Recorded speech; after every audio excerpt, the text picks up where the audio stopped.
pelvic tilt is a great exercise for freeing and mobilizing up the pelvis. You want to imagine the pelvis as a clock face, but the belly button is 12 and the pubic bone is 6 o'clock.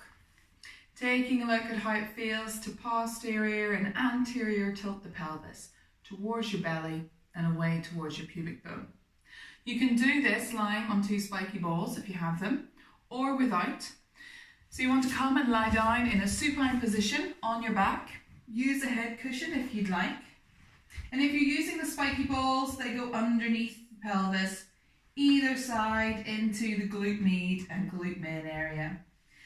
Feeling that, you can keep your pelvis on the floor, you don't need the balls. And then you want to move the pelvis back and forth.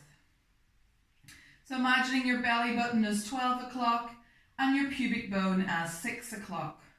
What does it feel like to move and tilt the pelvis backwards and forwards? Maybe it's an exhalation towards 12 and an inhalation away towards 6. Exhaling as the diaphragm softens and releases and the ribs help you draw all the air out. And then inhaling as you widen through the rib cage, sending this pressure down through and widen through your pelvic floor. Exhale and inhale. Continue to do this, keeping the feet in a parallel position, hip width apart. Moving through the pelvis only, allowing the head, neck, shoulders and the legs to move in relation to the pelvic tilt. Try to keep the back of the ribs lovely and wide on the floor and the natural curve and arch in your spine. Now again, this can be done without the balls. You're just moving through the pelvis. 12 and 6. Taking the balls out from underneath you, you can then move through the clock 3 and 9. The right and left hip. Finding this lovely easy tilt and sway of the pelvis side to side. Again, let your breathing be really natural here. Widen through those ribs, relax the jaw, relax the face.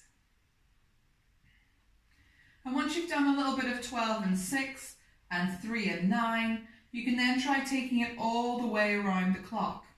So exhale towards your 12, around to 1 o'clock, 2, 3, 4, 5, 6, 7, 8, 9, 10, 11 and 12. Going in this clockwise direction a few times for you. Maybe hanging out in any areas that feel maybe a little sticky. That might be how that sensation is. Maybe move back and forth. 7, 8, 8, 7. And then continue all the way around the clock. And then take it in an anti-clockwise direction. So exhale and soften towards your 12 o'clock, your belly button. And move round the pelvis to the right hip, all the way down to the pubic bone, through to the left hip and back up. Taking a few of these circles in this anti-clockwise direction, freeing up the pelvis, letting the femurs drop nice and heavy into the pelvis, into those sockets. And checking in with your pelvic range and mobility.